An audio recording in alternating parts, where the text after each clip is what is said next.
وسلام على عباده الذين اصطفى أما بعد أعوذ بالله من الشيطان الرجيم بسم الله الرحمن الرحيم النبي أولى بالمؤمنين من أنفسهم وقال رسول الله صلى الله عليه وسلم المرء مع من أحب سبحان ربك رب العزة عما يصفون وسلام على المرسلين والحمد لله رب العالمين اللهم صل على سيدنا محمد وعلى آل سيدنا محمد وبارك وسلم۔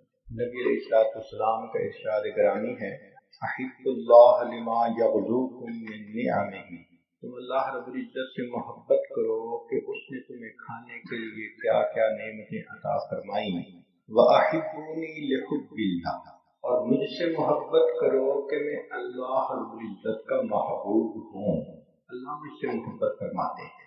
نبی علیہ الصلوۃ والسلام کی محبت ایمان کا حصہ ہے، اس کے بغیر کوئی انسان مومن نہیں ہو سکتا۔ نہ جب تک کٹ مروں میں خواجہ یثرب کی عزت پر، خدا شاہد ہے کامل میرا ایمان ہو نہیں سکتا۔ نماز اچھی ہے، حج اچھا، زکوٰۃ اچھی، صوم اچھا، مگر میں باوجود اس کے مسلمان ہو نہیں سکتا۔ تو نبی علیہ الصلوۃ والسلام کے ساتھ ایک قلبی محبت کا ہونا یہ ہر مومن کی صفت ہوتی ہے۔ نبی علیہ السلام نے ارشاد فرمایا لا یؤمن احدکم حتی اکون احب الیہ من والدہ وولدہ والناس اجمعین، کہ تم میں سے کوئی شخص اس وقت تک مومن نہیں ہو سکتا جب تک میں اس کو اس کے والد، اولاد سے، تمام دنیا کے انسانوں سے زیادہ محبوب نہ ہو جاؤں۔ ایک حدیث پاک میں ارشاد فرمایا ثلاث من کن فیہ وجد حلاوت الایمان، تین چیزیں ایسی ہیں کہ جس بندے میں ہوں اس کو ایمان کی حلاوت آئے گی۔ ان میں سے ایک ان یکون اللہ ورسولہ احب الیہ مما سواہما، کہ اللہ اور اس کے رسول صلی اللہ علیہ وسلم باقی تمام جہان سے زیادہ اس کو محبوب ہو جائے۔ سیدنا عمر بن خطاب رضی اللہ عنہ حاضر ہوئے، اے اللہ کے نبی صلی اللہ علیہ وسلم مجھے آپ سب سے زیادہ محبوب ہیں سوائے اپنی جان کے۔ تو نبی علیہ السلام نے فرمایا کہ اس وقت تک کوئی بندہ کامل مومن نہیں ہو سکتا جب تک میں اسے اس کی جان سے بھی زیادہ محبوب نہ ہو جاؤں۔ فقال عمر رضی اللہ عنہ نے جواب میں عرض کیا والذی انزل علیک الکتاب لَأَنْتَ أَحَبَّ إِلَيَّ مِن نَفْسِي الَّتِي بَيْنَ جَنبِي، کہ اب آپ مجھے میری جان سے بھی زیادہ محبوب ہیں۔ فقال النبی صلی اللہ علیہ وسلم، نبی علیہ السلام نے ارشاد فرمایا الآن یا عمر، عمر اب تجھے ایمان کا کامل رتبہ نصیب ہو گیا۔ طالب علم کے ذہن میں سوال آتا ہے کہ اگر ہم نبی علیہ الصلوۃ والسلام سے اس قدر ٹوٹ کر محبت کریں کہ وہ ہمیں ساری دنیا سے زیادہ عزیز ہو جائیں تو اس پر ملے گا کیا؟ حدیث مبارکہ ہے ان انس رضی اللہ تعالی عنہ ان رجلا اتى النبی صلی اللہ علیہ وسلم فقال متى الساعة، ایک نوجوان نبی علیہ السلام کی خدمت میں حاضر ہوا اور اس نے آ کے یہ کوشچن پوچھا کہ اے اللہ کے حبیب صلی اللہ علیہ وسلم قیامت کب آئے گی؟ فقال رسول اللہ صلی اللہ علیہ وسلم نے ارشاد فرمایا ما عددت لها، تم نے قیامت کے لیے کیا تیاری کر رکھی ہے؟ قال، اس نے جواب میں عرض کیا ما عادت لها من کثیر صلاۃ ولا صوم ولا صدقۃ ولکنی احب اللہ ورسولہ، اللہ کے حبیب صلی اللہ علیہ وسلم بہت زیادہ نمازیں، روزے اور صدقے والی عبادتیں تو نہیں میں نے کی، ہاں اتنی بات پکی ہے کہ میں اللہ اور اس کے رسول صلی اللہ علیہ وسلم سے بہت زیادہ محبت کرتا ہوں۔ قال، نبی علیہ السلام نے جواب میں فرمایا انت مع من احببت، جنت میں اسی کے ساتھ ہوگا جس سے تجھے محبت۔ صحابہ رضی اللہ عنہ کہتے ہیں کہ اس حدیث پاک کو سن کر ہمیں اتنی خوشی ہوئی کہ اتنی خوشی کسی اور بات پر ہمیں نہیں ہوئی۔ چنانچہ ایک اور صحابی آئے، کہنے لگے یا رسول اللہ، اے اللہ کے حبیب صلی اللہ علیہ وسلم لأنت احب الی من اہلی و مالی، آپ مجھے میرے اہل خانہ سے، میرے مال سے زیادہ محبوب ہیں۔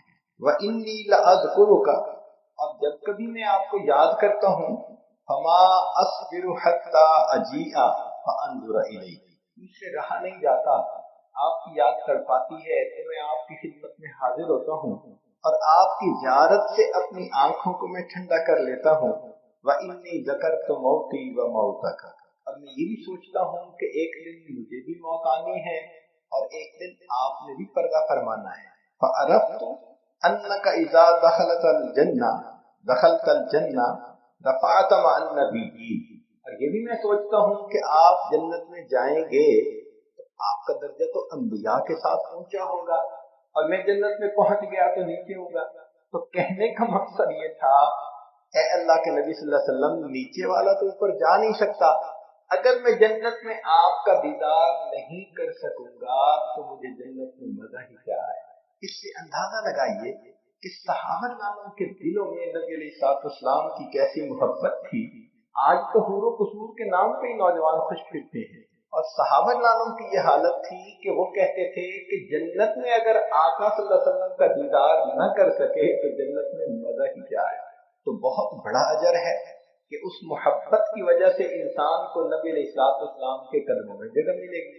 اب اگلی بات کہ نبی علیہ الصلوۃ والسلام کے ساتھ ایسی محبت کے کچھ تقاضے ہیں۔ یہ نہیں کہ فقط زبان سے انسان کہے کہ جی مجھے محبت ہے، اس کی کوئی دلیل بھی ہونی چاہیے۔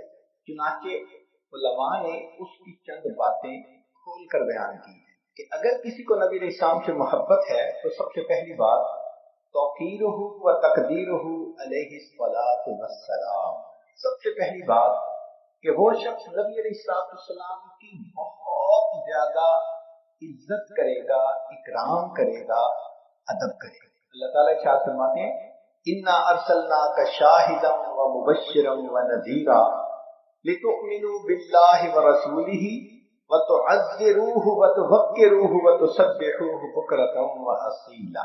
چنانچہ صحابہ کرام کا یہ حال تھا کہ نبی علیہ السلام کی صحبت میں اتنے ادب کے ساتھ بیٹھتے تھے کہ ایک صحابی کہتے ہیں اتیت النبی صلی اللہ علیہ وسلم واصحابہ حولہ کانما علی رؤوسہم الطیر، کہ صحابہ نبی علیہ السلام کے گرد اس طرح با ادب بیٹھے تھے جیسے ان کے سروں کے اوپر کوئی پرندہ بیٹھا۔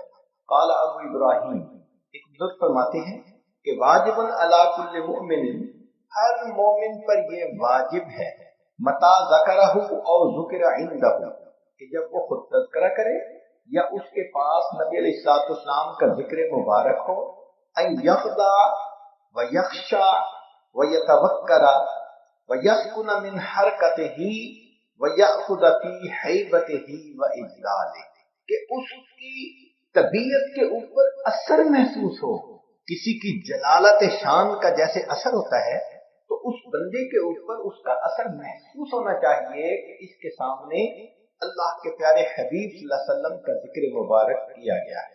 چنانچہ مطلب کہتے ہیں کہ امام مالک رحمۃ اللہ علیہ کے پاس لوگ آتے، وہ اپنی باندی کو کہتے کہ پوچھو کس لیے آئے ہیں، اگر وہ کہتے کہ ہم فقہ کے مسائل سیکھنے کے لیے آئے ہیں تو امام مالک اسی وقت آ جاتے، اور اگر وہ کہتے کہ ہم حدیث مبارکہ کی روایت لینے آئے ہیں تو امام مالک رحمۃ اللہ علیہ غسل فرماتے، صاف ستھرے کپڑے سے تن فرماتے، عطر لگاتے، پھر ایک تخت بنایا ہوا تھا، امامہ باندھ کر اس تخت کے اوپر تشریف فرما ہوتے اور پھر نبی علیہ السلام کی بات کو آگے نقل فرمانا۔ ان کے عمل سے بھی یہ ثابت ہوتا تھا کہ واقعی کسی ذی شان ہستی کی بات یہ آگے بیان کر رہے ہیں۔ سعید بن المسیب رحمۃ اللہ علیہ کے آخری وقت تھا، کسی نے حدیث کی بات پوچھ لی، اس وقت میں جبکہ جان کنی کا عالم ہے اور انسان تکلیف میں ہوتا ہے، اس وقت میں بھی حدیث مبارکہ کا چونکہ تذکرہ آیا، وہ اٹھ کر بیٹھے اور انہوں نے حدیث بیان کی، اور آخری لفظ جب نکلا تو نیچے گرے اور روح قبض ہو گئی۔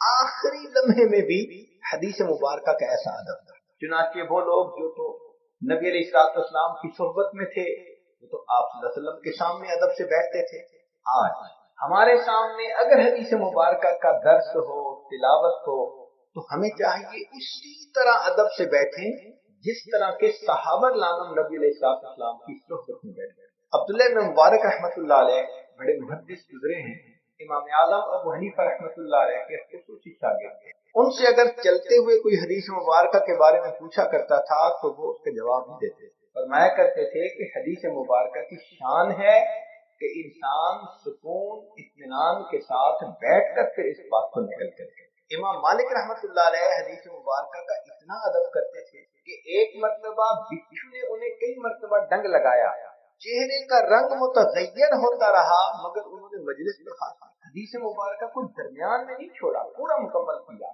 لوگ حیران تھے کہ بچھو کے ڈنگ لگانے کی تکلیف کتنی ہوتی ہے، اس کو برداشت کر لیا، مگر حدیث مبارکہ کے ادب میں فرق نہ آیا۔ اس ادب کا یہ انعام ملا کہ امام مالک رحمۃ اللہ کے حالات زندگی میں لکھا ہے کہ ان کی حدیث مبارکہ کی خدمت کی زندگی میں ایک رات کے سوا باقی ہر رات ان کو نبی الاسلام کا دیدار ہوا۔ ہم نے اپنے قریبی احباب میں دیکھا ہے کہ جن دوستوں کو حدیث مبارکہ کے ساتھ بہت محبت شغف ہے، ان کے ساتھ اکثر و بیشتر ان کو ہفتے میں ایک یا دو مرتبہ نبی الاسلام کا دیدار، اور جو بچے دور حدیث میں ہوں وہ اگر دورے کا سال تقوی کے ساتھ گناہوں سے بچ کر ادب کے ساتھ گزاریں تو عمومی طور پر اللہ رب العزت کے حبیب صلی اللہ علیہ وسلم کا اس سال میں دیدار ضرور ہے۔ امام جعفر صادق رحمۃ اللہ علیہ بڑے ہنسمکھ تھے، خوش طبعی بھی کر لیتے تھے۔ جب ان کے سامنے حدیث مبارکہ کا تذکرہ آتا تو ان کا چہرہ ایسے ہوتا تھا جیسے کسی نے ان کے خون کو نچوڑ لیا۔ کسی نے امام مالک رحمۃ اللہ علیہ سے کہا کہ آپ بہت زیادہ حدیث پاک کا ادب کرتے ہیں، تو فرمانے لگے کہ میں نے سید القراء محمد بن منقدر کو دیکھا کہ ان کے سامنے حدیث مبارکہ کا تذکرہ ہوتا تھا، وہ اتنا روتے تھے کہ ہمیں ان کی حالت دیکھ کر ان پر ترس آنے لگ جاتا تھا۔ دوسرا تقاضا محبت کا عدم التقدیم بین یدیہ وغض الصوت عندہ، کہ نبی علیہ السلام سے انسان تقدم نہ کرے اور ان کی آواز سے اپنی آواز کو بلند نہ کرے۔ چنانچہ صحابہ رضوان اس کا بہت لحاظ کرتے تھے اور اپنی آوازوں کو پست رکھتے تھے۔ اللہ رب العزت نے قرآن مجید میں فرمایا لا ترفعوا اصواتکم فوق صوت النبی ولا تجهروا له بالقول كجهر بعضكم لبعض ان تحبط اعمالکم وانتم لا تشعرون، کہ اگر تمہاری آواز میرے محبوب صلی اللہ علیہ وسلم کی آواز سے بلند ہو گئی، ہم تمہارے کیے ہوئے عملوں کو ضائع کر دیں گے اور تمہیں اس کا پتہ بھی نہیں۔ چنانچہ آج بھی یہ ادب اپنی جگہ موجود ہے۔ آپ جائیں مواضع شریف پر تو اس وقت یہ آیت لکھی ہوئی ہے لا ترفعوا اصواتکم فوق صوت النبی۔ کسی معاملے میں نبی علیہ السلام کے فرمان پر اپنی مرضی کو مقدم کر دینا، اس کو تقدم۔ ہمارے اکابر تو حدیث کا اتنا احترام فرماتے تھے۔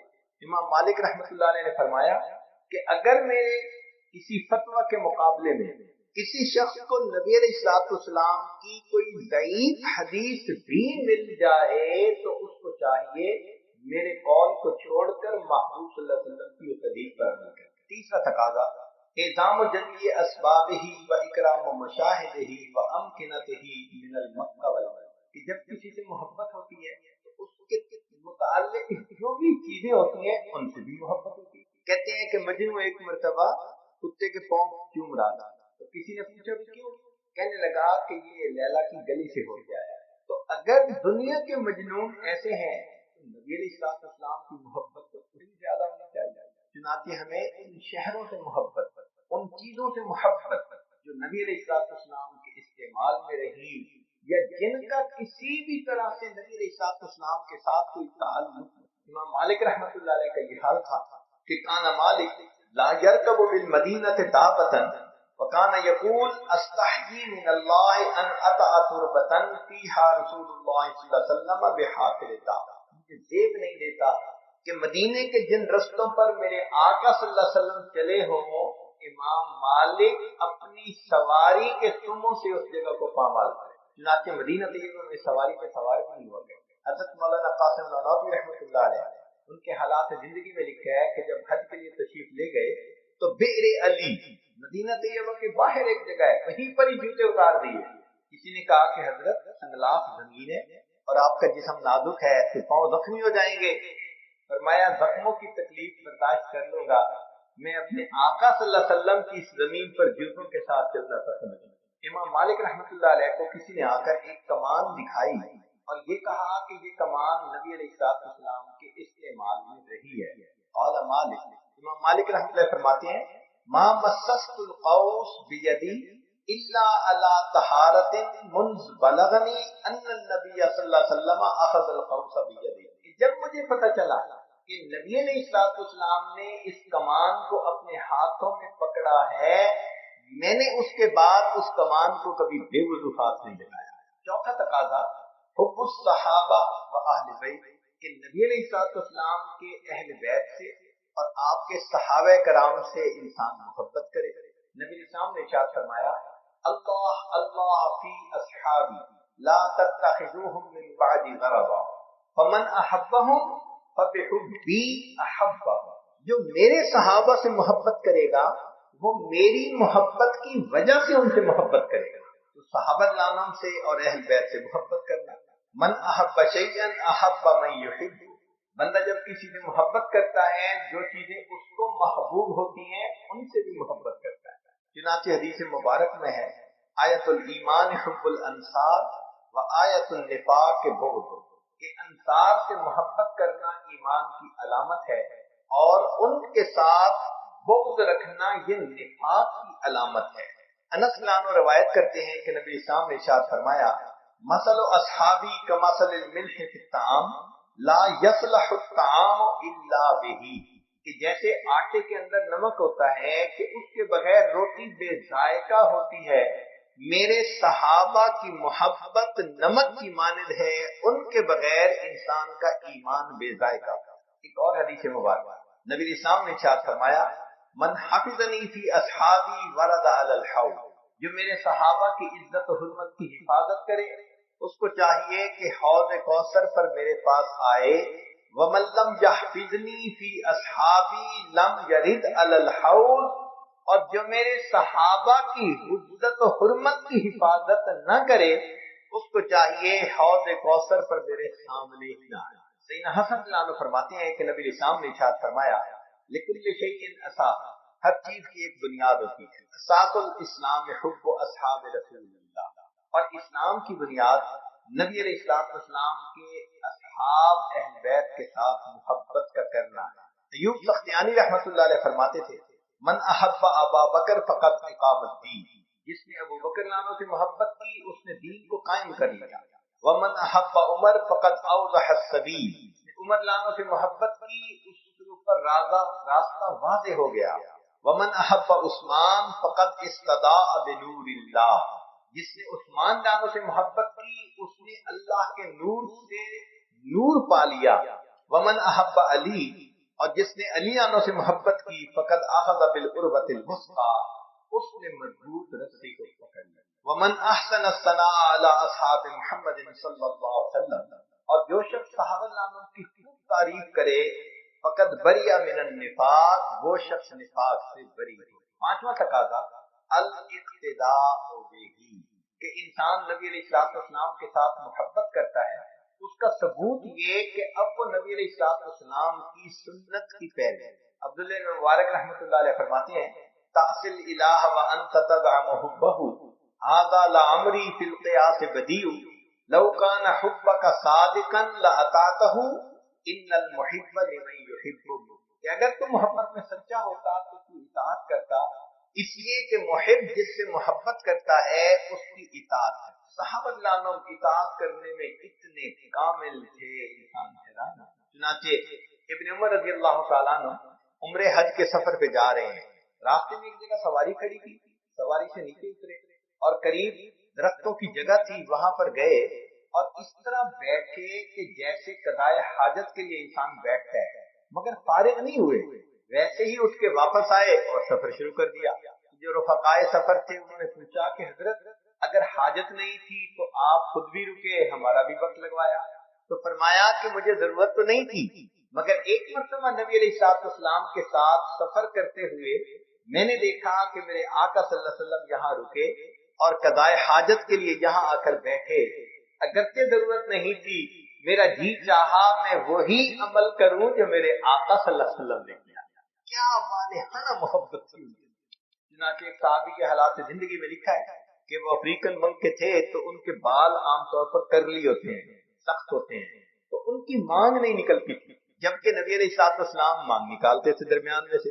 تو ایک دن آگ سینک رہے تھے، سردی کا موسم تھا، اور ان کے پاس لوہے کی کوئی راڈ تھی جس سے کہ وہ آگ کو ٹھیک کر رہے تھے. وہ گرم گرم انہوں نے یہاں پھیر دی تو سر کی جلد جلی، زخم بن گیا.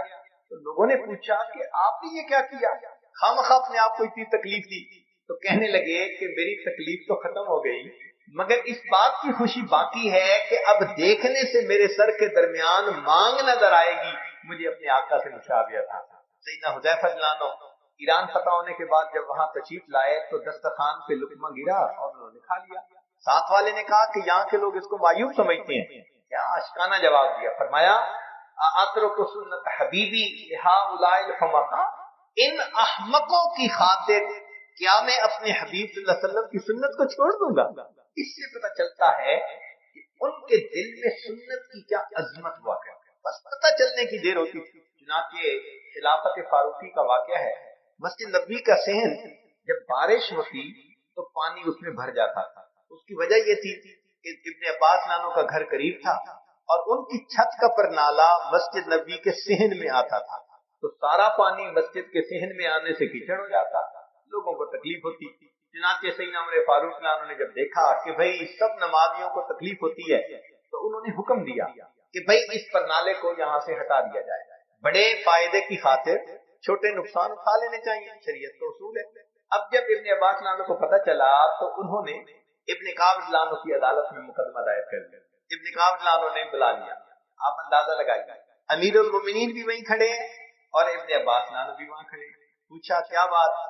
عمر نانو نے بتایا کہ جی اس طرح لوگوں کے عمومی فائدے کی خاطر میں نے اس بات کا حکم دیا کیونکہ میں ذمہ دار ہوں لوگوں کو تکلیف سے بچانے. ابن عباس نے جواب میں کہا کہ آپ کی بات اپنی جگہ، مسئلہ یہ ہے کہ اللہ کے حبیب صلی اللہ علیہ وسلم نے اپنے مبارک ہاتھوں سے اس پرنالے کو یہاں لگایا تھا. میرا جی چاہتا ہے میں اس پرنالے کو اسی جگہ دیکھوں. اتنا سننا تھا.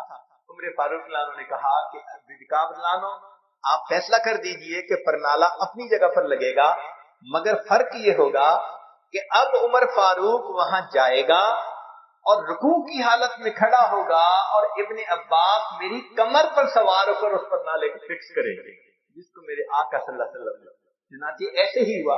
ابن عباس نے پرنالہ لگایا اور نیچے اتر کے کہا کہ بس میں نے ایک دفعہ اس کو دیکھ لیا، اب میں پورا مکان مسجد نبوی کے اندر شامل کر دیا. کیا محبت تھی ان صحابہ کو نبی علیہ السلام کی ایک ایک سنت میں. ابن عمر نے فرماتے ہیں کہ نبی علیہ السلام نے ایک مرتبہ فرمایا کہ فلاں دروازہ اگر عورتوں کے لیے سیپریٹ کر دیا جائے، مخصوص کر دیا جائے تو بہت اچھا، اس کو باب النساء کہا جاتا ہے. فرماتے ہیں کہ نبی علیہ السلام کا یہ فرمان سننے کے بعد میں پوری زندگی اس باب النساء میں سے کبھی پھر مسجد میں داخل نہیں. میرے آقا نے جو فرما دیا کہ یہ عورتوں کے لیے الگ کر. ایک صحابی لانو آتے ہیں، ایک پاؤں اندر ہے ایک پاؤں باہر ہے دروازے کے، اور نبی علیہ السلام اس وقت جو مسجد میں لوگ تھے ان کو فرماتے ہیں اجلسو، اور یہ لفظ ان کے کان میں پڑ گیا اور وہ صحابی وہیں بیٹھ گئے. بعد میں آنے والے نے پوچھا یہ کوئی بیٹھنے کی جگہ ہے؟ ایک پاؤں اندر ایک پاؤں باہر دہلیز پہ بیٹھ گئے. تو کہنے لگے کہ اگرچہ میرا ایک پاؤں اندر تھا، میرے آقا صلی اللہ علیہ وسلم کا فرمان کان میں پڑا اجلسو، اب میرے لیے تعمیل کے سوا چاہتا. آج ہم حیران ہوتے ہیں کہ ان صحابہ لانوں کے دلوں میں سنت کی کتنی بھوک عظمت، اسی لیے ایک ایک سنت پر بڑے اہتمام کے ساتھ وہ عمل کرتے ہیں. ہمارے قریب کے زمانے میں اکابر علماء دیوبند کو اللہ رب العزت نے یہ شان عطا تھا، وہ بھی سنت کے عاشق. حضرت مولانا قاسم نانوتوی رحمۃ اللہ علیہ کے بارے میں فرنگی نے وارنٹ جاری کر دیے کہ ان کو پھانسی لٹکا گرفتار کر کے. حضرت کو اطلاع ملی تو حضرت روپوش ہو گئے. 3 دن کے بعد پھر باہر نظر آئے. کسی نے کہا جی آپ کی تو پھانسی کا حکم، زندگی کا مسئلہ ہے، آپ بہتر ہے کہ چھپ جائیں. تو حضرت نانوتوی رحمۃ اللہ نے جواب دیا کہ میں نے نبی علیہ السلام کی مبارک زندگی کو دیکھا، مجھے غار ثور کی 3 راتیں روپوشی کی حالت میں گزارتی ہوئی سنت نظر آتی. میں نے اس سنت پر عمل کر لیا، اب میں باہر آ گیا ہوں، اگر کوئی مجھے پھانسی بھی چڑھا دے گا تو میں چڑھنے کو تیار. اللہ اکبر کرتے. چنانچہ حضرت مولانا رشید احمد گنگوہی رحمۃ اللہ علیہ آخری عمر میں موتیا بند آ جانے کی وجہ سے بینائی چلی گئی. مگر حضرت ان دنوں بھی باقاعدگی کے ساتھ سرما استعمال کرتے ہیں. عام لوگ یہ سمجھتے ہیں کہ سرما لگایا جاتا ہے بینائی تیز کرنے. تو ایک آدمی نے کہا کہ حضرت آپ کی تو بینائی بھی نہیں اور آپ سرما لگاتے ہیں. فرمایا کہ میں بینائی کی نیت سے نہیں، اپنے آقا صلی اللہ علیہ وسلم کی سنت پر عمل کرنے کی نیت سے روزانہ سرما ڈالا. ہمیں تو سنت پہ عمل کرنا ہے. علامہ انور شاہ کشمیری رحمۃ اللہ علیہ حدیث مبارکہ کا اتنا ادب تھا کہ بے وضو ہاتھ نہیں لگایا کرتے تھے. ایک مرتبہ مفتی کفایت اللہ رحمۃ اللہ علیہ نے پوچھا اپنے شاگردوں سے کہ بتاؤ علامہ انور شاہ کشمیری رحمۃ اللہ علیہ انور شاہ کشمیری کیسے بنے؟ تو جن طلباء کو تفسیر سے لگاؤ تھا وہ کہنے لگے جی بڑے مفسر تھے. جن کو حدیث سے شغف زیادہ تھا وہ کہنے لگے جی بڑے محدث تھے. جن کو شعر و سخن سے تھا وہ کہنے لگے جی ان کا شعر کا کلام ہی بہت اعلیٰ. حضرت خاموش رہے. پھر آخر پر فرمایا مفتی کفایت اللہ رحمۃ اللہ علیہ کہ یہ سوال ایک مرتبہ کسی نے خود علامہ انور شاہ کشمیری رحمۃ اللہ علیہ سے پوچھ لیا کہ حضرت آپ علم کے اس مرتبے تک کیسے پہنچے؟ تو انہوں نے جواب دیا کہ مجھے اللہ نے اتنا ادب دیا کہ میں بے وضو کبھی حدیث پاک کی کتاب کو ہاتھ نہیں لگاتا اور کتابوں کے رکھنے میں بھی ان کے درجے کا خیال رکھتا ہوں.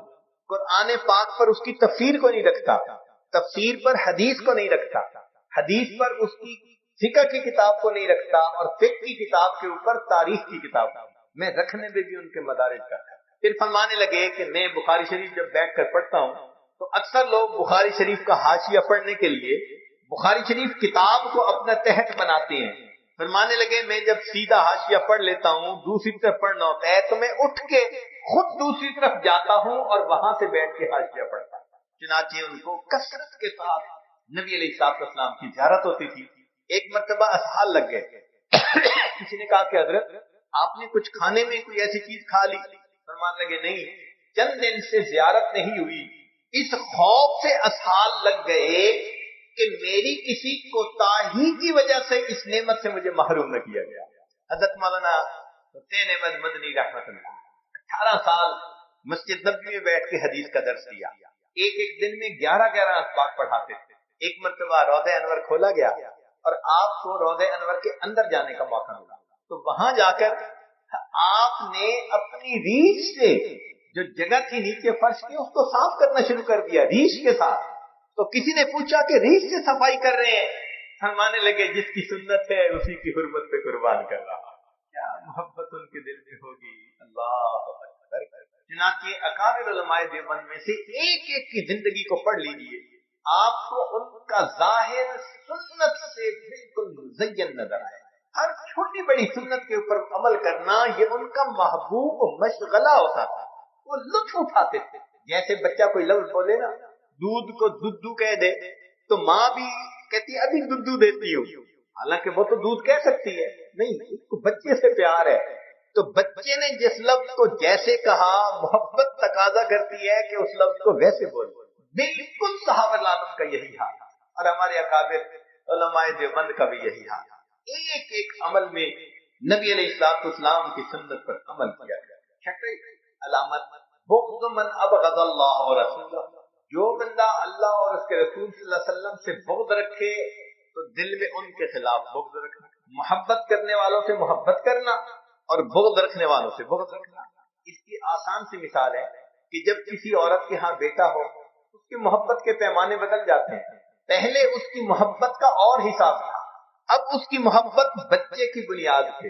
جو بچے سے محبت کرے اس سے وہ محبت کرتی ہے، جو بچے سے نفرت کرے اس سے وہ نفرت کرنے لگ جاتی ہے. تو ماں اگر بچے کی وجہ سے نفرت کرتی ہے یا محبت کرتی ہے تو پھر مومن کا بھی یہی معاملہ ہے. جو نبی علیہ السلام سے محبت کرے ان کے ساتھ محبت کا تعلق رکھنا اور جو نفرت کرے ان کے ساتھ نفرت کا معاملہ. ام حبیبہ رضی اللہ تعالیٰ عنہ نبی علیہ السلام کی زوجہ ہیں. ان کے والد آتے ہیں مکہ مکرمہ سے کوئی پیغام لے کے. سوچنے لگے چلو میں بیٹی کے ہاں ہوتا جاؤں. آئے جب بستر پر بیٹھنے لگے تو ام حبیبہ لانا نے فوراً بستر کو لپیٹ لیا. تو باپ نے کہا کہ بیٹی باپ کے آنے پہ بستر بچھایا کرتے ہیں بستر لپیٹا نہیں کرتے، تم نے یہ کیا کیا؟ تو انہوں نے جواب دیا آپ کی بات اپنی جگہ سچی مگر مجھے زیب نہیں دیتا کہ یہ میرے آقا صلی اللہ علیہ وسلم کا بستر ہو اور اس کے اوپر ایک مشرک آ کر بیٹھ جائے. 7ویں علامت کثرت ذکراللہ، جب محبت ہوتی ہے تو انسان یاد بھی بہت کثرت سے کرتا ہے، ہر وقت ہی خیال رہتا ہے۔ من احب شیئا اکثر ذکرہ، جو جس سے محبت کرتا ہے اس کا اکثر تذکرہ کرتا ہے۔ اس کی دلیل قرآن عظیم الشان میں سے کہ اللہ رب العزت کو نبی علیہ السلام سے ساتھ محبت، تو قرآن مجید میں دیکھو کہ اللہ نے اپنے حبیب صلی اللہ علیہ وسلم کا کتنا تذکرہ کیا، جگہ جگہ تذکرہ نظر آتا ہے۔ بلکہ حضرت نانوتوی رحمۃ اللہ علیہ تو فرماتے تھے کہ ایک ایک آیت نبی علیہ السلام کی شان بتلاتی، اتنی کثرت کے ساتھ اللہ کے حبیب صلی اللہ علیہ وسلم کا تذکرہ۔ تو جب محبت ہوتی ہے تو انسان یاد کرتا ہے۔ سیدنا صدیق فلانوں کے بارے میں آتا ہے کہ جب خلیفہ بنے تو جمعہ پڑھانے کے لیے، خطبہ دینے کے لیے کھڑے ہوئے اور کہا سمعت رسول اللہ صلی اللہ علیہ وسلم العام الاول فبکا، کہ میں نے نبی علیہ السلام سے پچھلے سال سنا اور اتنے لفظ کہہ کے رونا شروع کر دیا۔ پھر دوبارہ آنسو پوچھ کے یہ بات شروع کی اور پھر رونا شروع کر دیا۔ پھر دوسری مرتبہ آنسو پوچھے، تیسری مرتبہ بات کہی اور تیسری مرتبہ پھر رونا شروع کر دیا۔ بات پہ ان کی آنکھوں سے آنسو چھلک پڑتے تھے۔ نبی علیہ السلام کی یاد ان کے دلوں کو مچلا کے رکھ دیا کرتی۔ عبداللہ بن مرلان بیٹھے ہوئے پاؤں ہو گیا، جیسے اٹھتے ہوئے پاؤں ہو جاتا ہے، سن ہو گیا، تو کسی نے کہا کہ اذکر احب الناس الیک یذل عنک، کہ آپ کو جس سے سب سے زیادہ محبت ہے اس کا نام لیجئے تو یہ کیفیت ختم ہو جائے گی۔ فصاح یا محمد فانتشر، فوراً کہنے لگے اے محمد صلی اللہ علیہ وسلم، اور اسی وقت ان کا پاؤں بالکل ٹھیک ہو، بے اختیار دل سے، یعنی زبان سے وہ لفظ نکلا جس سے واقعی ان کو بہت محبت۔ صحابہ کرام جب ایک دوسرے سے ملتے تھے تو وہ نبی علیہ السلام کی باتیں اس طرح سناتے تھے جیسے آج کل کے دور میں لوگ ملتے ہیں ایک دوسرے کو آئس کریم کی پیشکش کیا کرتے ہیں۔ ان کے نزدیک نبی علیہ السلام کا تذکرہ کرنا اس طرح محبوب ہوا کرتا تھا کہ وہ نبی علیہ السلام کو یاد کیا کرتے تھے۔ آپ صلی اللہ علیہ وسلم کی باتیں ایک دوسرے کو سنانا ان کا محبوب کام ہوا کرتا تھا۔ 8ویں چیز کثرت شوق ہی الی لقائہ، کہ جب نبی علیہ السلام کے ساتھ محبت تو ان سے ملاقات کی پھر تمنا بھی ہوتی ہے۔ جب بھی محبت ہو تو دل چاہتا ہے ملاقات کرنے۔ صحابہ کرام کی عجیب کیفیت، نبی علیہ السلام نے ایک بڑے میاں کو دیکھا کہ وہ آتے ہیں خاموشی کے ساتھ بیٹھے رہتے ہیں پھر اٹھ کے چلے جاتے ہیں۔ پوچھا کہ آپ کا کیا حال؟ اے اللہ کے حبیب صلی اللہ علیہ وسلم، میں اپنے گھر میں ہوتا ہوں اور جب مجھے آپ کی یاد آتی ہے تو میں آ کے مجلس میں حاضر ہو کر بیٹھتا ہوں، آپ کے چہرے انور کا جی بھر کے دیدار کرتا ہوں اور پھر خاموشی سے اٹھ کے واپس آتا ہوں۔ میں آتا ہی دیدار کرنے۔ چنانچہ کئی صحابہ تھے کہ نبی علیہ السلام کا پردہ فرمانے کے بعد جنہوں نے دعا مانگی کہ اللہ یہ آنکھیں تو تھیں آقا صلی اللہ علیہ وسلم کے دیدار کے لیے، جب انہوں نے پردہ کر لیا اللہ بے شک ہماری بینائی کو زائل کر دے۔ بعض صحابہ نے قسمیں کھائی ہوئی تھی ہم صبح اٹھیں گے تو سب سے پہلے نبی علیہ السلام کا دیدار ہے۔ معلوم نہیں انہوں نے قسمیں کیسے پوری کی، اتنی محبت تھی ان کو نبی علیہ السلام۔ چنانچہ ایک مرتبہ نبی علیہ السلام نے دعا مانگی اللہ مجھے میرے احبا سے جلدی ملا دینا۔ ثوبان رضی اللہ عنہ آپ کے غلام بے نام عرض کرنے لگے اے اللہ کے حبیب صلی اللہ علیہ وسلم، ہم آپ کے غلام ہیں، ہر وقت حاضر خدمت ہیں، آپ کن کے لیے یہ دعا مانگ رہے تھے کہ اللہ مجھے میرے احبا سے جلدی ملا دینا؟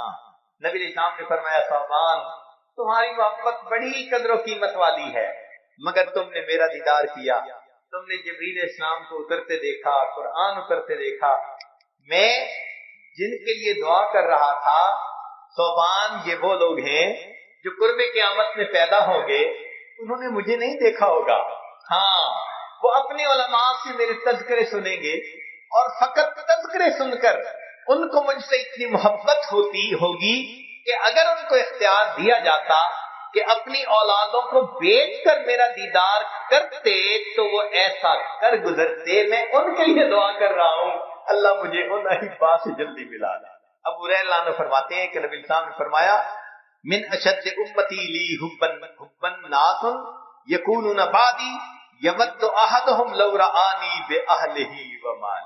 واقعی جن کو محبت ہوتی ہے ان کا ایسا ہی دستور ہے۔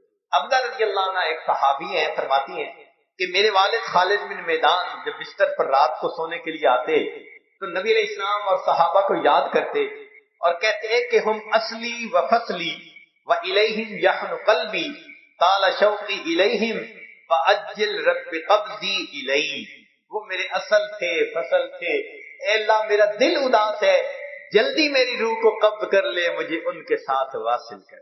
یہ محبت ہوتی ہے۔ چنانچہ سیدنا عمر رضی اللہ تعالیٰ عنہ کی محبت کا اندازہ لگائیے۔ ایک مرتبہ رات کا وقت ہے اور وہ مدینہ طیبہ کی گلیوں میں راؤنڈ کر رہے ہیں، ایک دروازے پر ان کو تھوڑی آواز آئی، سننے کے لیے کھڑے ہو گئے۔ محسوس ہوا کہ کوئی بڑی عمر کی عورت ہے اور وہ نبی علیہ الصلوۃ والسلام کی محبت میں اشعار پڑھ رہی ہے۔ سنتے رہے، دل مچل اٹھا۔ جب بوڑھی عورت نے اشعار مکمل کیے تو عمر فاروق نے دروازہ کھٹکھٹایا۔ بوڑھی عورت نے پوچھا کہ کس نے دروازہ کھٹکھٹایا؟ جواب دیا عمر فاروق امیر المومنین، رات کے اس وقت میں مجھ بڑھیا کے دروازے پر آپ کیسے آئے؟ فرمانے لگے کہ میں ایک تمنا اور فریاد لے کے آیا ہوں، تم اس کو پورا کر سکتے ہیں۔ بوڑھی عورت نے دروازہ کھولا، امیر المومنین تشریف لائیے۔ عمر فاروق عنہ داخل ہوتے ہیں اور زمین پر بیٹھ جاتے ہیں۔ بڑھیا کہتی ہے بستر پہ بیٹھے، فرماتے ہیں میں بستر پر نہیں بیٹھوں گا جب تک آپ میری تمنا کو پورا نہیں کریں گے۔ اس نے کہا کہ میں بوڑھی عورت کس تمنا کو پورا کر سکتی ہوں؟ تو کہا کہ آپ ابھی نبی علیہ الصلوۃ والسلام کی محبت میں جو اشعار پڑھ رہی تھی، اس کے آخری شعر کے معنی یہ تھے کہ اللہ مجھے جنت میں اپنے محبوب صلی اللہ علیہ وسلم کے ساتھ اکٹھا کر دینا۔ میری فریاد یہ ہے اپنے شعر میں تھوڑی سی ترمیم کر کے یوں پڑھ دو، اللہ مجھے اور عمر فاروق کو جنت میں اپنے محبوب کے ساتھ اکٹھا کر دے۔ کیا محبت تھی ان کے دل میں نبی علیہ السلام۔ اللہ سیدنا بلال رضی اللہ تعالیٰ عنہ ایک رات شام اپنے گھر میں سوئے ہوئے، نبی علیہ السلام کا دیدار ہوا۔ آپ صلی اللہ علیہ وسلم نے فرمایا بلال کتنی سرد مہری ہے، اتنا عرصہ ہوا ملاقات کو ہی نہیں آتے۔ اسی وقت اٹھے، بیوی کو کہا کہ فوراً تیاری کرو، چنانچہ سفر پہ چل پڑے۔ اللہ کی شان کہ وہ بالآخر مدینہ طیبہ پہنچے، نبی علیہ السلام کی خدمت میں حاضری دی، سلام پڑھا مواضع شریف پر، نماز کا وقت ہو گیا۔ نماز کے وقت صحابہ رضی اللہ عنہم نے کہا کہ جی آپ اذان دیں۔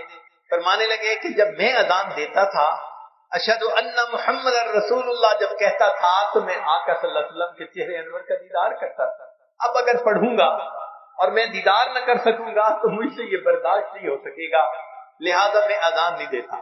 کہتے ہیں کہ محبوب صلی اللہ علیہ وسلم کے پردہ فرمانے کے بعد بلال عنہ نے صرف 2 مرتبہ بعد میں اذان دی۔ ایک جب بیت المقدس فتح ہوا تو عمر فاروق عنہ نے کہا کہ جی چاہتا ہے کہ آپ نبی علیہ السلام کے مؤذن آپ اس قبلے میں بھی وہی اذان سنائیں، تو امیر المومنین کے حکم کی وجہ سے وہاں اذان دی۔ اور دوسرا موقع یہ تھا، صحابہ کو تو انکار کر دیا، اتنے میں شہزادے آگے حسن حسین رضی اللہ عنہ، انہوں نے کہا جی کہ جی چاہتا ہے کہ نانا جان کے زمانے کی اذان سنے۔ اب ان کی فرمائش ایسی تھی کہ انکار کی گنجائش نہیں تھی، تو بلال عنہ اذان دینے مسجد نبی میں کھڑے ہوئے۔ وہ آواز جس کو صحابہ عنہ سنتے تھے اور آقا صلی اللہ علیہ وسلم کا دیدار کرتے تھے، آج وہی آواز آ رہی تھی۔ صحابہ حیران ہیں، محبوب کی یاد نے دلوں کو تڑپا کے رکھ دیا۔ مرد بھی رو رہے ہیں، قریب کے گھروں میں آواز گئی، عورتیں حیران کہ یہ آواز کہاں سے آ گئی۔ انہوں نے اپنے سروں پہ اپنے برقعے لیے، چادریں لی اور وہ بھی آ گئی۔ اب عورتیں گلی میں اس آواز کو سن کے رو رہی ہیں، مرد مسجد میں رو رہے ہیں۔ اور عجیب معاملہ اس وقت بنا جب اذان ختم ہوئی تو ایک عورت کے بیٹے نے اپنی ماں سے سوال کیا، اماں اتنے عرصے کے بعد بلال عنہ تو واپس آ گئے، بتا نبی علیہ السلام کب واپس آئیں گے؟ یہ بتائیں کہ نبی علیہ السلام کب واپس آئیں گے؟ صحابہ عنہ نبی علیہ السلام کو اس طرح یاد کرتے تھے اور اس طرح رویا کرتے تھے۔ چنانچہ وفات کا وقت ہوا تو بلال رضی اللہ تعالیٰ عنہ کی بیوی نے کہا واہ حزنا ہو، فوراً کہنے لگے واہ قربا ہو غدن القل محمد وحزبہ، کتنی خوشی کی بات ہے، کل نبی علیہ السلام اور ان کے صحابہ کے ساتھ میری ملاقات ہو جائے گی۔ نواں تقاضا الشفقۃ علی امتہ والسعی فی مصالحہم کما کان صلی اللہ علیہ وسلم بالمؤمنین رؤوف الرحیم۔ محبت کا ایک تقاضا یہ بھی ہے کہ نبی علیہ السلام کو امت کے ساتھ محبت تھی، آپ رؤوف اور رحیم تھے امت کے لیے، لہذا وہ رافت اور رحمت اس بندے کے دل میں بھی ہونی چاہیے جو نبی علیہ الصلوۃ والسلام کے ساتھ محبت کرتا ہے۔ اس کا نتیجہ کیا کہ ہمیں لوگوں کے دنیاوی کاموں میں بھی ان کے کام آنا چاہیے اور نیکی کی تلقین کرنے میں بھی ان کا خیال رکھنا چاہیے۔ وہ غم جو نبی علیہ الصلوۃ والسلام کے سینے انور میں تھا، جس کی وجہ سے آپ راتوں کو روتے تھے، اتنی لمبی تہجد پڑھتے تھے حتی یتورمت قدما، کہ قدمین مبارک متورم ہو جاتے تھے۔ عائشہ رضی اللہ عنہا فرماتی ہے کہ ایک مرتبہ نبی علیہ الصلوۃ والسلام نے اتنا لمبا سجدہ کیا، میرے دل میں شک آنے لگا کہ پتہ نہیں کہیں روح ہی نہ پرواز کر گئی ہو۔ میں اٹھی اور میں نے پاؤں کے انگوٹھے کو ہلایا، تب مجھے اندازہ ہوا کہ نہیں، آپ صلی اللہ علیہ وسلم کی روح ابھی صحیح۔ اتنا لمبا سجدہ فرمایا، اللہ اکبر، کیوں؟ امت کے لیے اتنی محبت تھی۔ چنانچہ نبی علیہ الصلوۃ والسلام کا وہ غم جو آج کے دور میں اپنے دل میں رکھے گا اور امر بالمعروف نہی عن المنکر کے لیے زندگی کو وقف کرے گا، اللہ کے حبیب صلی اللہ علیہ وسلم کا وہ محبوب ہے۔ سنیے ذرا، ایک عجیب حدیث مبارکہ ہے، انس رضی اللہ عنہ اس کے راوی ہے، فرماتے ہیں کہ نبی علیہ الصلوۃ والسلام نے ارشاد فرمایا، الا اخبرکم ان اقوام لیسوا بانبیاء ولا شہداء، کیا میں تمہیں ایسے لوگوں کے بارے میں نہ بتاؤں، نہ وہ انبیاء ہوں گے نہ وہ شہداء ہوں گے، یغبطہم یوم القیامت الانبیاء والشہداء، قیامت کے دن ان پر انبیاء اور شہداء رشک کر رہے ہوں گے۔ سبحان اللہ، کیا شان والے لوگ ہیں کہ وہ انبیاء نہیں، شہداء نہیں، مگر ان کو اللہ وہ مقام دیں گے، وہ اکرام عطا کریں گے کہ انبیاء اور شہداء ان کے اوپر رشک کریں گے، بمنازلہم من اللہ عز وجل انا من علی منابر من نور، نور کے ممبروں پر ہوں گے، یکونون علیہا، قالوا ومن ہم، صحابہ نے پوچھے اللہ کے نبی صلی اللہ علیہ وسلم وہ کون ہوں گے؟ قال، نبی علیہ السلام نے فرمایا، الذین یحببون عباد اللہ الی اللہ ویحببون اللہ الی عبادہ وہم یمشون علی الارض نصحا، کہ جو بندوں کو اللہ کا محبوب بناتے ہیں اور اللہ کو بندوں کا محبوب بناتے ہیں، اور وہ دنیا میں لوگوں کو نصیحت کی بات کرنے والے۔ صحابہ اللہ نے پوچھا، اے اللہ کے حبیب صلی اللہ علیہ وسلم، بندوں کو اللہ کا محبوب بناتے ہیں، یہ بات سمجھ میں نہیں آتی۔ یہ تو سمجھ میں آتی ہے کہ اللہ کو بندوں کا محبوب بناتے ہیں، بندوں کو اللہ کا محبوب کیسے بناتے ہیں؟ نبی علیہ السلام نے فرمایا کہ وہ لوگوں کو نصیحت کرتے ہیں، گناہوں سے روکتے ہیں، یأمرونہم بحب اللہ وینہونہم یعنی اما کرہ اللہ فاذا اطاعوہم احبہم اللہ۔ تو جب بندے گناہ چھوڑ دیتے ہیں اور اللہ کی فرما برداری کرتے ہیں، وہ اللہ کے محبوب بن جائے گا۔ اب سوچئے کہ نبی علیہ الصلوۃ والسلام نے جن لوگوں کے بارے میں یہ بتلایا، وہ آج امت میں ہمیں اپنی آنکھوں سے نظر آ سکتے ہیں۔ اس اکابر علماء دیوبند کے گروپ میں، جماعت میں، آپ کو ایک کمزور سی شخصیت ملے گی، ذرا حالات زندگی پڑھ کر دیکھیے، کمزور سی شخصیت لوگوں کے دروازے پر جا رہی ہے، لوگوں میں روٹی کا سوال کرنے نہیں آیا، میں تم سے زندگی کا سوال کرنے آیا ہوں، میں تم سے وقت کا سوال کرنے والا آیا ہوں۔ کون ہے؟ میرا نام الیاس ہے، میرے دل میں اللہ نے وہی محبت ڈالی ہے، وہی غم ڈالا ہے۔ میں سلام کرتا ہوں اس جماعت کی عظمت کہ جنہوں نے نبی علیہ السلام کے غم کو اپنا غم بنایا۔ آج دنیا کے سینکڑوں ممالک کے اندر جو اللہ کے بندوں کو اللہ سے ملاتے پھر رہے ہیں، یہ نبی علیہ السلام کے محبوب بندے زندگیاں لگا دیتے ہیں، سال لگا دیتے ہیں، اپنی مال، اپنی جان، اپنا سب کچھ، کس کے لیے؟ کہ اللہ سے اللہ کے بندے جڑ جائیں۔ کافر ہوتے ہیں ان کو مسلمان بنا لیتے ہیں، جو غفلت میں مسلمان پڑے ہوتے ہیں ان کو جگا دیتے ہیں، ان کو اللہ سے واصل کر دیتے ہیں۔ یہ ہے نعمت بھی اللہ نے اکابر علماء دیوبند کو عطا فرمائی کہ نبی علیہ الصلوۃ والسلام کی اس نعمت کے وارث بھی یہی بنے۔ چنانچہ وہ علماء جو وعظ و نصیحت کا کام کرتے ہیں، وہ مشائخ، وہ دائی حضرات جو وعظ و نصیحت کا کام کرتے ہیں، وہ سارے کے سارے اسی خوشخبری کے اندر شامل ہیں۔ نبی علیہ الصلوۃ والسلام نے فرمایا کہ اللہ تعالیٰ ان سے محبت فرماتے ہیں جو اللہ کے بندوں کو اللہ کا محبوب بناتے ہیں اور اللہ کو بندوں کا محبوب بنا دیں۔ سچی بات تو یہ ہے کہ جتنی امت کے ساتھ شفقت نبی علیہ السلام کو تھی اور جتنی محبت نبی علیہ السلام کو تھی، ایسی محبت کا کوئی تصور بھی نہیں۔ آپ ذرا غور کیجئے، دنیا میں جتنی محبتیں ہیں سب غرض والی محبتیں۔ میاں بیوی کی محبت غرض، بیوی کو خاوند کی ضرورت ہے، خاوند کو بیوی کی ضرورت ہے۔ اولاد ماں باپ کی محبت غرض، اولاد کو ماں کی ضرورت ہے، باپ کی، ماں باپ کو اولاد کی ضرورت ہے۔ بھائی بھائی کی محبت بھی غرض، ایک دوسرے کے ہیلپ کی ضرورت ہے۔ پڑوسی پڑوسی کی محبت بھی غرض کی بنیاد پہ ایک دوسرے کی ضروریات ہوتی ہیں۔ حتیٰ کہ اگر استاد شاگرد کی محبت ہے تو وہ بھی غرض کی۔ کیوں؟ استاد پڑھا رہا ہے کہ مجھ سے اللہ راضی ہو جائیں گے، اور شاگرد پڑھ رہا ہے کہ مجھے علم مل جائے گا۔ حتیٰ کہ پیر مرید کی محبت بھی غرض کی محبت، کہ مرید کے دل میں میری تربیت ہوگی اور پیر کے دل میں کہ اللہ راضی ہو جائیں گے۔ تو معلوم ہوا کہ غرض جیسی بھی ہو ہے تو غرض نہ پیچھے۔ ہاں، کوئی محبت ایسی ہے جو بے غرض ہو؟ ایک مرتبہ ذہن میں سوچا کہ کوئی محبت دنیا میں بے غرض ہے، تو ذہن نے جواب دیا کہ مخلوق کی محبت بے غرض نہیں ہو سکتی، کوئی نہ کوئی غرض تو لگی ہی ہوئی ہوگی۔ پھر سوچا کہ کوئی محبت، پھر ذہن نے کہا اگر دنیا میں بے غرض محبت دیکھنی ہے تو ذرا 1400 سال پیچھے چلے جا، رات کا اندھیرا ہوگا، تم ایک ہستی کو دیکھو گے مصلی کے اوپر سجدے میں ہے، یا رب امتی یا رب امتی۔ کیا اس ہستی کو اپنے درجات کے پڑھنے کا تھا؟ تمام نہیں، ان کو پہلے اللہ نے فرما دیا تھا لِيَغْفِرَ لَكَ اللَّهُ مَا تَقَدَّمَ مِن ذَنبِكَ وَمَا تَأَخَّرَ۔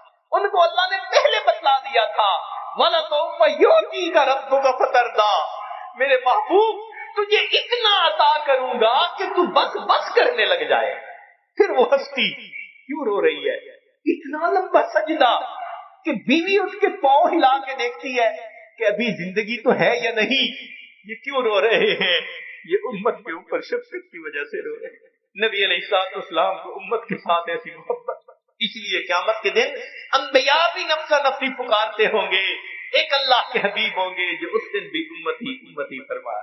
اللہ کے حبیب صلی اللہ علیہ وسلم کو اس قدر امت کے ساتھ شفقت و محبت تھی۔ ایک اور آخری بات کہ جب نبی علیہ السلام کے ساتھ ایسی محبت ہے تو پھر اس کی ایک علامت یہ بھی ہے کہ کثرت الصلاۃ والسلام علیہ، نبی علیہ السلام کے اوپر کثرت سے صلاۃ و سلام پڑھنا، درود شریف پڑھنا۔ چنانچہ قرآن مجید میں اللہ تعالیٰ ارشاد فرماتے ہیں ان اللہ وملائکتہ یصلون علی النبی یا ایھا الذین آمنوا صلوا علیہ وسلموا تسلیما۔ تو ہم بھی کثرت سے درود شریف پڑھیں، اللہم صلی علی سیدنا محمد وعلی آل سیدنا محمد وبارک وسلم۔ سید القراء ابن کعب رضی اللہ عنہ نبی علیہ السلام کی خدمت میں حاضر ہوئے، اے اللہ کے حبیب صلی اللہ علیہ وسلم میں آپ پر تیسرا حصہ اپنے وقت کا درود شریف پڑھنے میں لگا دوں؟ نبی علیہ السلام نے فرمایا تو زیادہ کرے گا تو تجھے زیادہ فائدہ ہوگا۔ اے اللہ کے حبیب صلی اللہ علیہ وسلم میں 2/3 حصہ درود شریف پڑھا کروں؟ نبی علیہ السلام نے فرمایا زیادہ پڑھے گا تو زیادہ نفع ہوگا۔ انہوں نے کہا اے اللہ کے حبیب صلی اللہ علیہ وسلم پھر تو میں پورا وقت ہی آپ پر درود شریف پڑھوں گا۔ آل نبی علیہ السلام نے اس کے جواب میں فرمایا کہ اذن یغفر ذنبک وتکفی ہمک، اگر تو ہر وقت مجھ پر درود شریف پڑھے گا اللہ پھر تیرے سب گناہوں کو معاف کر دیں گے اور تیرے تمام غموں کو اللہ ختم فرما دیں گے۔ عمر بن خطاب اللہ عنہ فرماتے تھے الدعاء والصلاۃ معلق بین السماء والارض، دعا اور نماز آسمان اور زمین کے درمیان معلق رہتی ہیں، فلا يصعد الى اللہ منہ شیء حتی یصلی علی النبی صلی اللہ علیہ وسلم، یہ اس وقت تک اوپر قبولیت کے لیے نہیں جا پاتی جب تک کہ ان میں نبی علیہ السلام پر درود شریف نہ پڑھا گیا۔ اسی لیے ہر دعا سے پہلے بھی درود شریف پڑھنا چاہیے، بعد میں بھی پڑھنا چاہیے۔ نبی علیہ السلام نے ارشاد فرمایا الدعاء بین الصلاتین لا یرد، کہ 2 درود شریف کے درمیان جو دعا مانگی جاتی ہے اس دعا کو رد نہیں کیا جاتا۔ ایک حدیث مبارکہ میں نبی علیہ السلام نے فرمایا من صلی علیہ فی کتاب لم تزل الملائکۃ تستغفر له ما دام اسمی فی ذلک الکتاب، اگر کوئی بندہ لکھ رہا ہو اور لکھتے ہوئے نبی علیہ السلام کا نام نامی اس میں گرامی آ جائے اور وہ نام نامی اس میں گرامی کے ساتھ صلی اللہ علیہ وسلم لکھے، تو نبی علیہ السلام نے فرمایا جب تک اس کتاب میں میرے نام کے ساتھ یہ درود شریف لکھا رہے گا اس وقت تک ایک فرشتہ اس کے لیے استغفار کرتا رہے گا۔ اللہ اکبر کبیرہ۔ ابن مسعود رضی اللہ عنہ فرماتے ہیں کہ نبی علیہ السلام نے فرمایا اول الناس بی یوم القیامہ اکثرہم علی صلاۃ، کہ جو بندہ مجھ پر سب سے زیادہ درود شریف پڑھتا ہوگا وہ پھر قیامت کے دن میرے سب سے زیادہ قریب بھی وہی بندہ ہوگا۔ ابو بکر صدیق رضی اللہ عنہ نے ایک عجیب بات فرمائی، فرماتے تھے کہ الصلاۃ علی النبی امحق للذنوب من الماء البارد للنار، کہ جس طرح ٹھنڈا پانی آگ کو جلدی بجھا دیتا ہے، درود شریف کا پڑھنا انسان کے گناہوں کو اس سے بھی جلدی بجھا دیتا ہے، تو درود شریف پڑھنے سے انسان کے گناہ مٹا دیے جاتے ہیں۔ ابو ہریرہ عنہ فرماتے ہیں کہ نبی علیہ السلام نے فرمایا من نسی الصلاۃ علی نسی طریق الجنہ، جو مجھ پر درود شریف پڑھنا بھول گیا وہ جنت کا راستہ ہی بھول گیا۔ علی رضی اللہ عنہ نے ایک خوبصورت بات کہی، فرماتے تھے واللہ، اللہ کی قسم، اب دیکھیے اللہ کی قسم کھا کے بات کر رہے ہیں، واللہ لولا ما ذکر اللہ ورسولہ فی فضل التسبیح والتکبیر والتحلیل والتحمید لجعلت کل انفاسی صلاۃ علی رسول اللہ صلی اللہ علیہ وسلم، اگر اللہ اور اس کے رسول صلی اللہ علیہ وسلم نے تسبیح، تحمید، تکبیر کے فضائل بیان نہ فرمائے ہوتے تو میں اپنی زندگی کے ہر سانس کو درود شریف پڑھنے میں ہی خرچ کر دیتا۔ ایک اور حدیث مبارکہ سنیے، نبی علیہ الصلوۃ والسلام کے ساتھ صدیق اکبر عنہ بیٹھے ہوئے ہیں، ایک نوجوان آیا، نبی علیہ السلام نے اسے اپنے اور صدیق اکبر عنہ کے درمیان بٹھا دیا، پھر فرمایا کہ ابو بکر میں نے تیرے اور اپنے درمیان اس کو بٹھا دیا، اس بات پہ حیرت تو ہوئی ہوگی، اللہ کے نبی صلی اللہ علیہ وسلم بڑی حیرت ہو رہی ہے، فرمایا ان ھذا الفتى یصلی علی صلاۃ ما یصلیھا علی احد من امتی، میرا یہ نوجوان امتی مجھ پر ایسا درود شریف پڑھتا ہے کہ جو درود شریف میری امت میں سے کوئی دوسرا مجھ پر نہیں پڑھتا، اس کی وجہ سے میں نے اس کو اپنے قریب بٹھایا۔ پھر نبی علیہ السلام نے بتلایا کہ وہ کیا درود شریف پڑھتا تھا، اللہم صلی علی محمد عدد من صلی علیہ وصلی علی محمد عدد من لم یصلی علیہ وصلی علی محمد کما امرت بالصلاۃ علیہ وصلی علی محمد کما تحب ان یصلی علیہ وصلی علی محمد کما ینبغی ان یصلی علیہ۔ چنانچہ ہمارے اکابر علماء دیوبند نے باقاعدہ تفصیل لکھی ہے کہ کس کس موقع پر درود شریف پڑھنا چاہیے۔ دخول المسجد والخروج منہ، مسجد میں داخل ہوتے ہوئے یا مسجد سے نکلتے ہوئے درود شریف پڑھنا چاہیے، والتشہد، اتحیات میں بھی درود شریف سب پڑھتے ہیں، ورؤیت المساجد، جب مسجد پر نظر پڑے تو اس وقت بھی درود شریف پڑھنا چاہیے، دخول الاسواق، بازار میں داخل ہوتے ہوئے درود شریف پڑھے، دخول البیت والخروج منہ، گھر میں داخل ہوتے ہوئے گھر سے نکلتے ہوئے بھی درود شریف پڑھنا چاہیے، نسیان الحاجہ، اگر بندہ کوئی بات بھول جائے، چیز رکھ کے بھول جائے، بات بھول جائے، اس وقت بھی نبی علیہ السلام کا درود شریف پڑھنا چاہیے، وقت الفقر، تنگ دستی کے وقت میں بھی درود شریف پڑھے، فی البدایت فی العلم، اور جب کتاب پڑھنے بیٹھے اس وقت بھی درود شریف پڑھے، فی البدایت فی الخطب، جب خطبہ دینا ہو، بیان کرنا ہو تو بھی درود شریف پڑھے، والانتہاء من مجالس العلم، جب علم کی مجلس کا اختتام ہو تو بھی درود شریف پڑھے، فی لقاء الاخوان، دو مسلمان بھائی آپس میں ملیں تو بھی درود شریف پڑھے، فی موادعتہم و مفارقتہم، پھر مدارسۃ حدیث النبوی، نبی علیہ السلام کی حدیث مبارکہ جو پڑھائی جائے تو اس وقت بھی درود شریف پڑھے، ان تذکرتہ صلی اللہ علیہ وسلم، نبی علیہ السلام کے جب تذکرہ ہو تو درود شریف پڑھے، ان ذکر اصحابہ، حتیٰ کہ نبی علیہ السلام کے صحابہ کا تذکرہ ہو اس وقت بھی درود شریف پڑھے، ان ذکر شیء من معاصرہ، نبی علیہ السلام سے نسبت رکھنے والی کوئی یادگار چیز کا تذکرہ ہو تو اس وقت بھی درود شریف پڑھے، ان دخول المدینہ، مدینہ طیبہ میں داخل ہوتے بھی پڑھے، اور اندل مرور علی قبرہ صلی اللہ علیہ وسلم، جب نبی علیہ السلام کے سامنے حاضر ہو مواج شریف پر تو اس وقت بھی درود شریف پڑھے۔ درود شریف کے فوائد کیا ہیں؟ کچھ دیر یہ بھی ذرا سن لیجئے۔ فرمایا انہا سبب لہدایت المصلی وحیات قلبہ، درود شریف کے پڑھنے سے دل زندہ ہوتا ہے اور پڑھنے والے کو اللہ ہدایت کے اوپر رکھتے ہیں۔ انہا سبب لزیادت محبت رسول اللہ صلی اللہ علیہ وسلم، درود شریف کے زیادہ پڑھنے سے نبی علیہ السلام کے ساتھ زیادہ محبت بڑھ جاتی ہے۔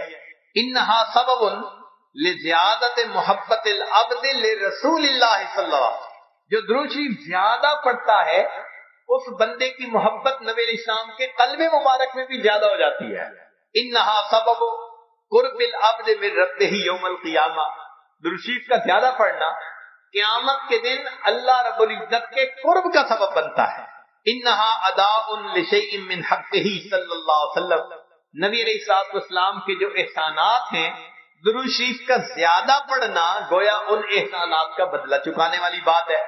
انہا سبب کفایت اللہ عبدہ ما اہمہ، جو پریشانیاں ہوتی ہیں درود شریف کے صدقے اللہ رب العزت ان پریشانیوں کو ختم کر دیتے ہیں۔ انہا سبب اجابت الدعاء، دعا کی قبولیت کا یہ سبب ہوتا ہے۔ انہا سبب زکوٰۃ و طہارت للمصلی، جو درود شریف پڑھنے والا ہے اس کا دل اس سے صاف ہوتا ہے، اس کا نفس پاک ہوتا ہے۔ اور ایسے آدمی کو حدیث میں پاک میں فرمایا کہ جو درود شریف زیادہ پڑھتا ہے وہ بخیل نہیں ہوتا۔ پھر جو درود شریف زیادہ پڑھتا ہے وہ قیامت کے دن کی حسرت سے بچ جاتا ہے، اور جو درود شریف زیادہ پڑھتا ہے ملائے اعلیٰ میں اس بندے کی تعریفیں بہت ہوتی ہیں، اور اس کے عمر میں اس کے وقت میں اللہ برکتیں عطا فرما دیتے ہیں۔ اور انہا سبب لتثبیت قدم العبد علی الصراط، جو بندہ درود شریف زیادہ پڑھتا ہے قیامت کے دن پل صراط سے گزرتے ہوئے اس کے پاؤں اتنے مضبوط ہوں گے، درود شریف زیادہ پڑھا ہوگا۔ اور ایک اور بات، انہا سبب لثقل کفۃ الميزان، کہ یہ درود شریف میزان کے پلڑے کے بھاری ہونے کا سبب بن جائے گا۔ اب اس بارے میں ایک حدیث مبارکہ ہے، وہ ذرا سن لیجئے کہ درود شریف کا قیامت کے دن کیا سبحان اللہ کیا شان ہوگی۔ ایک حدیث مبارکہ علامہ جلال الدین سیوطی رحمۃ اللہ علیہ نے التذکرہ میں اس کو ذکر کیا ہے، اور ابن ابی دنیا اور نمیری نے اس کو الاعلام کتاب میں ذکر کیا ہے۔ فرماتے ہیں کہ عبداللہ لانو ایک صحابی اس کے راوی ہیں کہ نبی علیہ السلام نے ارشاد فرمایا ان لآدم علیہ السلام من اللہ عز وجل موقفا فی فص من العرش، قیامت کے دن آدم علیہ السلام کو اللہ تعالیٰ عرش کے سامنے ایک ایسی جگہ عطا فرمائیں گے، علیہ ثوبان اخضران، ان پر دو سبز کپڑے ہوں گے، یعنی سمجھیں تہبند بھی سبز اور کرتا بھی سبز، کأنہ نخلۃ سحوق، جیسے شاخیں کٹی ہو نا تو سیدھا کھجور کا درخت ہوتا ہے، اس طرح آدم علیہ السلام کا اونچا لمبا قد مبارک ہوگا۔ ينظر الى من ينطلق به من والده الى الجنہ ومن ينطلق به الى النار، اونچے قد کی وجہ سے آدم علیہ السلام دیکھ رہے ہوں گے کہ ان کی اولاد میں سے کس کو جنت لے جایا جا رہا ہے اور کس کو جہنم لے جایا جا رہا ہے۔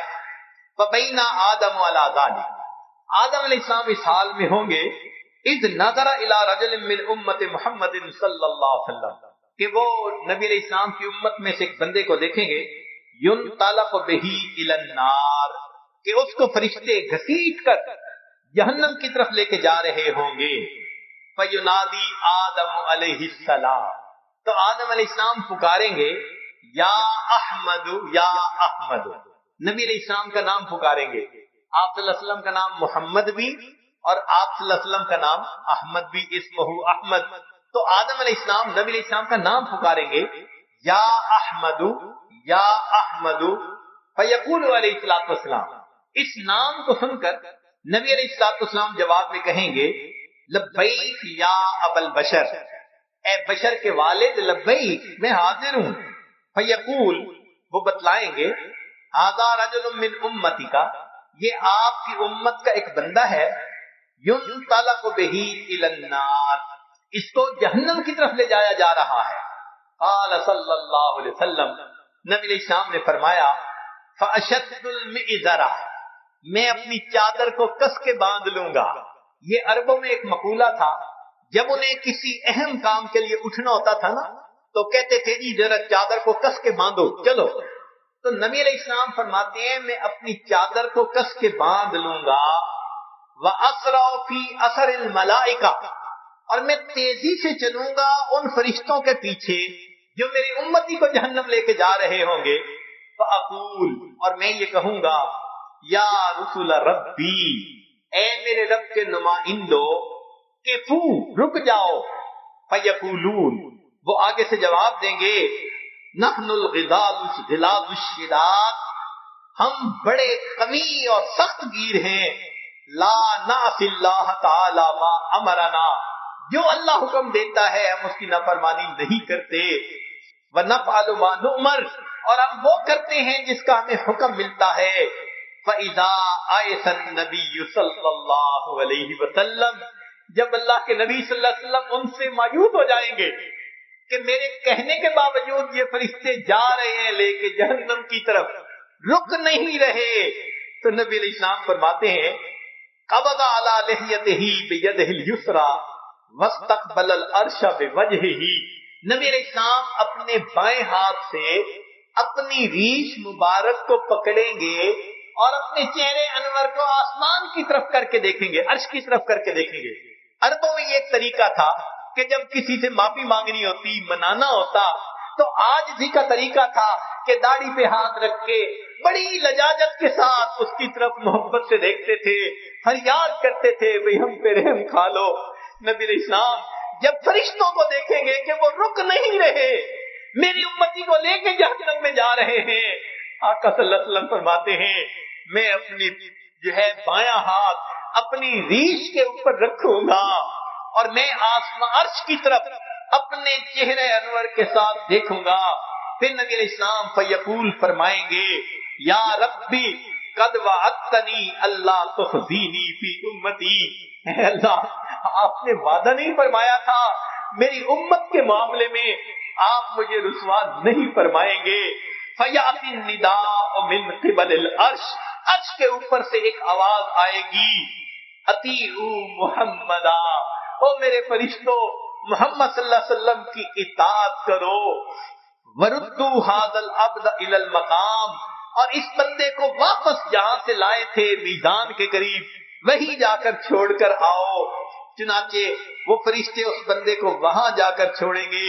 فیخرج صلی اللہ علیہ وسلم، اب دوبارہ وزن شروع ہوگا۔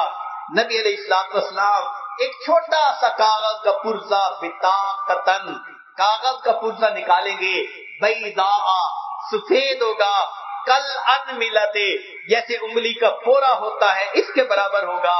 فیلقیھا فی کفۃ المیزان الیمنی، اس کاغذ کے ٹکڑے کو نبی علیہ السلام نیکیوں کے پلڑے میں ڈال دیں گے۔ وہو یقول بسم اللہ، اور نبی علیہ السلام ڈالتے ہوئے بسم اللہ فرمائیں گے۔ فترجع الحسنات علی السیئات، نیکیوں کا پلڑا بھاری ہو جائے گا، گناہوں کا پلڑا ہلکا ہو جائے گا۔ فینادی المنادی، ندا دے گا وہ ندا دینے والا، سعید و سعید جدہ، یہ بندہ اس کے اجداد سعید بن گئے، اس کی نیکیاں زیادہ ہو گئیں۔ وثقلت موازینہ، انطلقوا بہ الی الجنہ، اب اس کو جنت لے کر جاؤ۔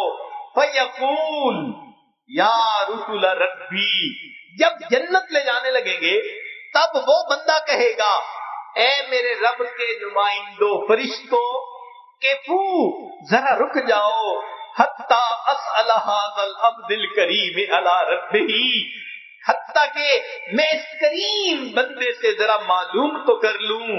فیقول، پھر وہ یہ کہے گا بے ابی انت و امی، آپ کے اوپر میرے ماں باپ قربان جائیں، ما احسن وجہ کا، آپ کا چہرہ کتنا خوبصورت ہے، وَأَحْسَنَ خَلْقُكَ، آپ کی پرسنالٹی شخصیت کتنی پیاری ہے، من انتا، آپ کون ہیں، فقد عقلتنی اسرتی، آپ نے میرے گناہوں کو مٹا کے رکھ دیا، ورحمت عبرتی، میری لغزشوں کو کم کر دیا.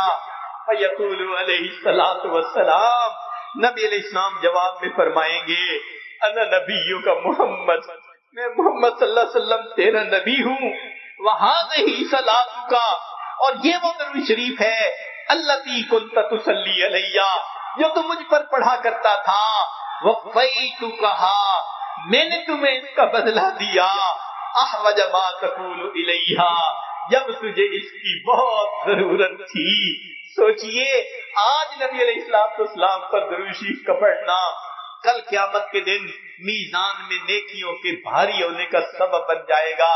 دعا ہے اللہ رب العزت ہمیں اپنے حبیب صلی اللہ علیہ وسلم کی سچی محبت عطا فرمائے، ان کا احترام، ان کی عزت اکرام وہ بھی دل میں عطا فرمائے، ان کی سنتوں کی محبت کے ساتھ اتباع کرنے کی بھی توفیق عطا فرمائے، اور کثرت سے درود شریف پڑھ کر نبی علیہ السلام کی محبت کو دل میں بھرنے کی توفیق عطا فرمائے.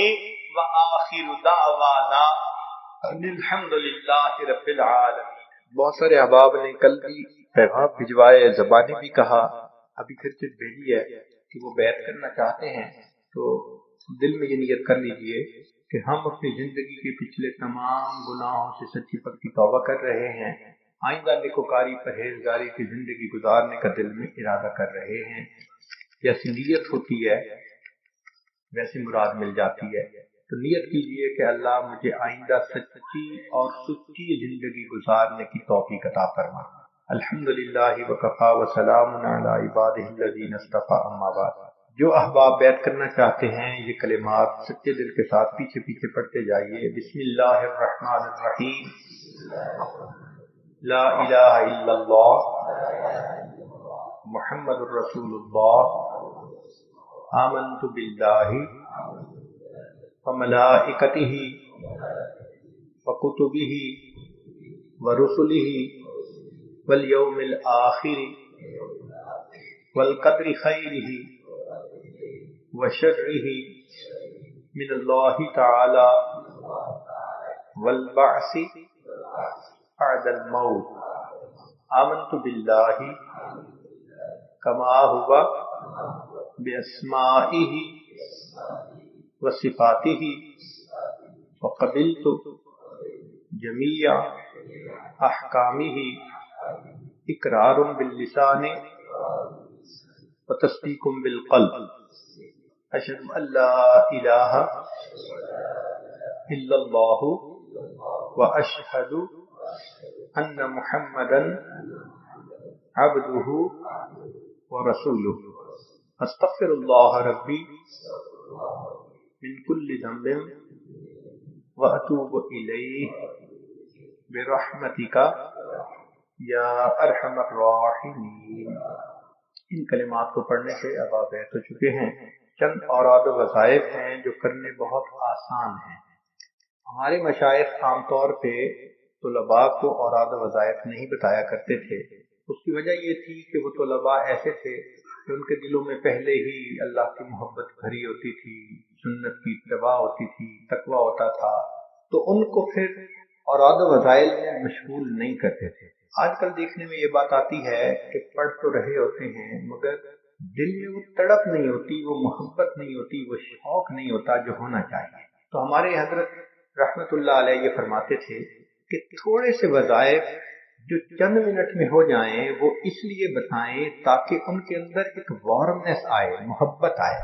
چنانچہ ہم نے اپنی زندگی میں تجربہ کیا ہے کہ ہمیں مدارس کے محتمل شیوخ الحدیث بلا کے خود کہتے ہیں کہ جی آپ طلباء کو کچھ وظائف دے دیں. جب سے آپ ہو کے گئے مدرسے کے ہر طالب علم نے تہجد کی پابندی شروع کر دی. الحمدللہ جن طلباء کو فجر میں جگانے کے لیے دروازے پیٹتے تھے اور کہتے تھے وہ بچے تہجد کے پابند بن جاتے ہیں، درس حدیث کی حاضری پڑ جاتی ہے.